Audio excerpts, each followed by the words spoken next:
ஒரு வீட்டில் அம்மாவும் பையனும் உட்காந்துட்டு இருக்கும்பொழுது அப்போ திடீர்னு கரண்ட் கட் ஆகுது. அந்த பையனை கூப்பிட்டு அவங்க அம்மா அந்த மெழுகுவத்தி ஏற்ற சொல்றாங்க. அவன் வத்துக்குச்சை கொளுத்துறான். அப்போ காத்துல அந்த வத்துக்குச்சி அமைஞ்சிருது. திரும்பவும் கொளுத்துறான். திரும்பவும் காத்துல அமைஞ்சிருது. இப்படி அவன் பண்ணிட்டே இருக்கும்பொழுது வத்திப்பெட்டியில கடைசியா ஒரே ஒரு வத்துக்குச்சி மட்டும் தான் இருக்கு. அவங்க அம்மா அதை பார்த்துட்டு, இந்த வத்துக்குச்சியிலையாச்சும் இந்த மெழுகுவத்தி ஏற்றிடுவியா அப்படின்னு கேட்கறாங்க.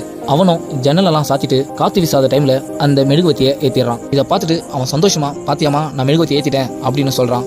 அப்ப சட்டுன்னு அந்த மெழுகுவத்தி அமையுது.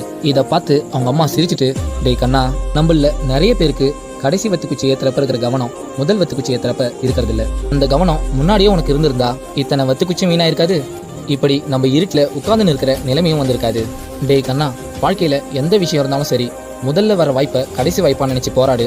கண்டிப்பா நீ முதல் வாய்ப்பிலே ஜெயிச்சிருவ.